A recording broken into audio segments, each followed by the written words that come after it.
اعوذ باللہ من الشیطان الرجیم بسم اللہ الرحمن الرحیم فَأَزَلَّهُمَا پھر پھسلا دیا ان دونوں کو. کسی نے پھسلا دیا کہہ دیا، کسی نے بہکا دیا کہہ دیا، یعنی کہ ترجمہ کرتے ہوئے.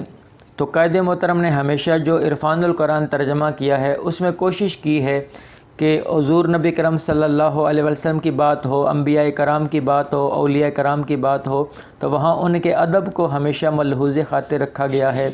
اب ان کے لیے پھسلا دینا یا بہکا دینا اس طرح کے تراجم وہ بہتر نہیں ہیں، تو انہوں نے یہ ترجمہ کر دیا ہلا دیا. اپنی جگہ سے اگر کوئی شخص ہٹ جائے تو اس کو بھی کہتے ہیں نا جگہ کا منتقل ہو جانا، ہلا دینا، احتیاط کے تقاضے کے طور پر. لیکن ہم فی الحال جو ترجمے ہوئے ہیں اسی طریقے سے جو جس کو سوٹیبل لگتا ہے. فَأَزَلَّهُمَا پھر ہلا دیا ان دونوں کو یا پھسلا دیا ان دونوں کو شیطان نے انہا اس سے، یعنی کہ جنت سے. یہاں کی ضمیر جنت کی طرف جاتی ہے. فَأَخْرَجَهُمَا پس نکلوا دیا ان دونوں کو، یا کہیں گے نکال دیا ان دونوں کو. ہما چونکہ تثنیہ کا صیغہ ہے، جیسے میں نے کہا تھا کہ دو ہوں تو ہما کہتے ہیں اور جمع ہو تو ہم کہتے ہیں، ایک ہو تو ہو کہتے ہیں. فَأَخْرَجَهُمَا فا کا معنی پس، اخرجہ نکال دیا، ہما ان دونوں کو. فَأَخْرَجَهُمَا پس نکال دیا ان دونوں کو یا نکلوا دیا ان دونوں کو. کس نے؟ شیطان نے. مما اس سے جو کانا دونوں تھے، فی ہے اس میں. یہ کانا تثنیہ کا صیغہ ہے تو ضروری نہیں ہوتا دونوں کا لفظ بولنا. کانا تھے، لیکن میں اس لیے دونوں بول رہا ہوں تاکہ آپ کو معلوم ہو جائے کہ یہ تثنیہ کا صیغہ دو کے لیے ہے. کانا تھے، فی ہی اس میں. وَقُلْنَا اور کہا ہم نے، اِہْبِطُوا اتر جاؤ. کہاں؟ جنت سے. بعضکم بعض تم میں سے، لبعضٍ بعض کے لیے، عدوًا دشمن ہوگے، یعنی کہ بعض کے دشمن ہوں گے. تم یعنی کہ زمین پہ جا رہے ہو تو اب زمین کا معاملہ پہلے ہی بتا دیا کہ وہاں کیا ہوگی؟ دشمنیاں ہوں گی. بعض کے دشمن ہوں گے یا تم بعض کے دشمن رہو گے. بعضکم بعض تم میں سے، لبعضٍ بعض کے لیے. لام کے نیچے زیر ہوتی ہے، اس کا ترجمہ ہوتا ہے کے لیے، جیسے ہوتا ہے للہ کا مطلب اللہ کے لیے. لبعضٍ بعض کے لیے. تو بعضکم بعض تم میں سے، کم جمع کا صیغہ ہو گیا. اگر ایک ہوتا تو بعضکا، دو ہوتے بعضکما، جمع بعضکم، تو کا کما کم یہ صیغہ ہوتا ہے. تو بعضکم بعض تم میں سے، لبعضٍ بعض کے لیے، عدوًا دشمن ہوں گے. اچھا یہ عدو ہوتا ہے، دیکھا نا ہم بعض اوقات اردو میں جب یہ لکھا ہوتا ہے تو لوگ اس کو عدو پڑھ رہے ہوتے ہیں. عدو نہیں، عدو، یہ واو کے اوپر تشدید ہوتی ہے. عدو کہتے ہیں دشمن کو. وَلَكُمْ اور تمہارے لیے، فی الارض زمین میں، مستقر ٹھکانہ ہوگا، زمین میں ٹھکانہ ہوگا جو رہائش ہوتی ہے. وَمَتَاعٌ اور فائدہ اٹھانا. جس طریقے سے انسان روزگار کماتا ہے، روزی کماتا ہے، فائدہ اٹھانا ہے. دو ہی چیزیں ہوتی ہیں نا، ایک انسان کا گھر ہوتا ہے اور دوسرا وہ روزگار کماتا ہے، فائدہ اٹھاتا ہے، روزی کماتا ہے. وَلَكُمْ اور تمہارے لیے، فی الارض زمین میں، مستقر کے اندر مکان آ جاتا ہے اور متاع کے اندر کھانا پینا آ جاتا ہے، فائدے اٹھانا. تو مستقر ٹھہرنا ہوگا، وَمَتَاعٌ اور نفع اٹھانا ہوگا. الٰہین ایک مدت تک. الہ کا معنی ہوتا ہے تک اور ہین کا معنی ہوتا ہے مدت. الٰہین ایک مدت تک، یعنی کہ اس کے بعد پھر موت کا ذائقہ چکھنا پڑے گا. تو زمین پہ جاؤ گے وہاں ایک تو مستقر ہوگا، ٹھکانہ، ٹھہرنا، اور متاع فائدہ اٹھانا ہے، تم نے روزی کمانی ہے، کھانا کھانا ہے، یہ فائدے کی چیزیں ہیں. الٰہین ایک مدت تک ہے، ہمیشہ وہ وہاں نہیں رہو گے. اسی کو میں دوبارہ ترجمہ کرتا ہوں، پھر میں اگلی آیت کی طرف جاؤں گا. فَأَزَلَّهُمَا پس پھسلا دیا ان دونوں کو یا ہلا دیا ان دونوں کو، شیطان نے، انہا اس سے، یعنی کہ اس جنت سے یعنی کہ دور کر دیا. ٹھیک ہے نا. فَأَخْرَجَهُمَا پس نکلوا دیا ان دونوں کو، مما اس سے جو کانا تھے، فیہ اس میں. وَقُلْنَا اور کہا ہم نے، اِہْبِطُوا اتر جاؤ، بعضکم بعض تم میں سے، لبعضٍ بعض کے لیے، عدوًا دشمن ہوں گے. وَلَكُمْ اور تمہارے لیے، فی الارض زمین میں، مستقر ٹھکانہ ہوگا، ٹھہرنا ہوگا. وَمَتَاع اور نفع اٹھانا ہے، الٰہین ایک مدت تک. فَتَلَقَّى پس سیکھ لیے. فا کا معنی پس، فتلقا پس سیکھ لیے آدم علیہ السلام نے مر رب ہی اپنے رب سے. یہ نون نہیں پڑھیں گے, مر رب ہی, یہاں ادغام ہو رکھا ہے, ادغام بلا غنہ, غنہ کیے بغیر نون را میں مدغم ہو گیا, مکس ہو گیا.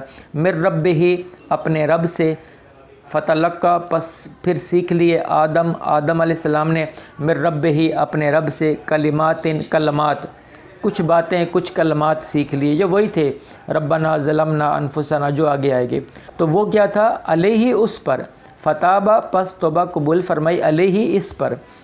انہو بے شک وہ, اب ہو کی ضمیر اللہ کی طرف جاری ہے, انہو کہ بے شک وہ اللہ هو التواب وہ توبہ قبول کرنے والا ہے, الرحیم اور رحم کرنے والا ہے. قلنا کہا ہم نے, اہبتو اتر جاؤ, منہا اس سے یعنی جنت سے, جمیعاً سب کے سب. فاما پس اگر کبھی یاتینکم آئے تمہارے پاس, منی میری طرف سے, ہدن ہدایت, فمن پس جو کوئی تبع پیروی کرے گا ہدا یا میری ہدایت کی, فلا خوفن پس کوئی خوف نہیں ہوگا, علیہم ان پر, ولا ہم اور نہ وہ یحزنون غمگین ہوں گے. فرشتوں کا آدم علیہ السلام کو سجدہ کرنا, آدم علیہ السلام کے علمی مقام کا واضح ہونا, فرشتوں کا اپنی کم علمی پر اعتراف کرنا, یہ آدم علیہ السلام کے لیے عظیم سرفرازی تھی. شیطان کو یہ ساری عظمتیں پسند نہ آئیں اور حسد میں مبتلا ہو گیا اور سوچنے لگا کہ کس طرح سے آدم علیہ السلام کو جنت سے نکال سکے. چنانچہ شیطان نے نہایت مکاری سے حضرت آدم علیہ السلام سے کہا کہ مجھ سے آپ کے حق میں گستاخی ہو گئی ہے, جس کی وجہ سے میں ملعون ہو گیا ہوں, یعنی کہ مجھ پر لعنت ہو گئی. تو اب اس کا کفارہ چاہتا ہوں, موت ہر ایک کو آنی ہے, میں آپ کو ایسے درخت کا پتہ بتاتا ہوں, اگر آپ کھا لیں تو موت نہیں آئے گی اور آپ کو ہمیشہ اللہ کا قرب رہے گا. چنانچہ اس نے آدم علیہ السلام سے اس درخت کا ذکر کیا جس کے قریب جانے سے روک دیا گیا تھا, اور دونوں کو قسمیں اٹھا کر یقین دلایا کہ وہ ان کا خیر خواہ ہے. چنانچہ حضرت حوا نے پہلے وہ پھل یا دانہ کھایا, پھر آدم علیہ السلام کو کھلایا.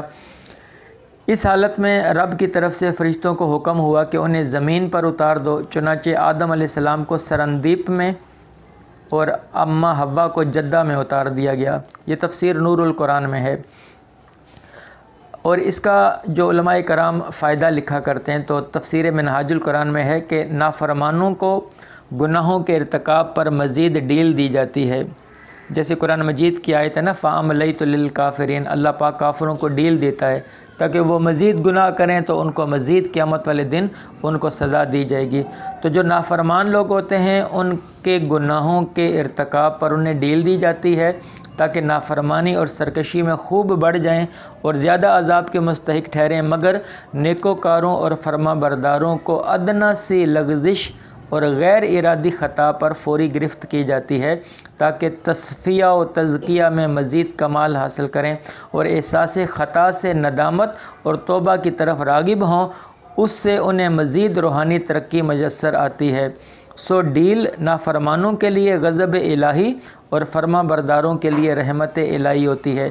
جو ڈیل اگر فرما برداروں کو ملتی ہے تو اللہ تبارک تعالیٰ اس بندے کو موقع دیتے ہیں کہ ممکن ہے وہ توبہ کر کے میرا دوبارہ مقرب بن جائے, اور اللہ تعالیٰ جو نافرمانوں کو ڈیل دیتے ہیں وہ اس لیے ڈیل دیتے ہیں تاکہ وہ اپنے گناہوں میں خوب بڑھیں اور زیادہ سے زیادہ وہ عذاب کے مستحق ٹھہریں گے.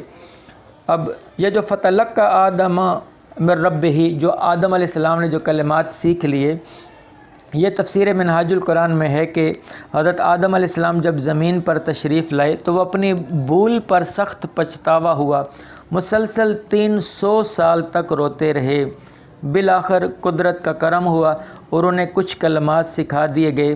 چنانچہ امام طبرانی نے, امام حاکم نے, امام نعیم نے, ابن منظر نے اور امام بہقی نے حضرت عمر اور حضرت علی رضی اللہ عنہما سے روایت کیا ہے کہ حضرت آدم علیہ السلام نے بارگاہ الہی میں حضور نبی کرم صلی اللہ علیہ وسلم کے وسیلے سے دعا کی اور ربنا ظلمنا انفسنا وان لم تغفر لنا وترحمنا لنکونن من الخاسرین کے بعد ان کلمات سے توسل کیا, اللہم انی اسألک بجاہ محمد ان تغفر لی خطیئتی، اے اللہ میں تجھ سے حضرت محمد صلی اللہ علیہ وآلہ وسلم کی عزت و مرتبت کے واسطے سے سوال کرتا ہوں کہ میری خطا معاف فرما دیجئے۔ چنانچہ آپ کی توبہ اور دعا قبول فرما لی گئی۔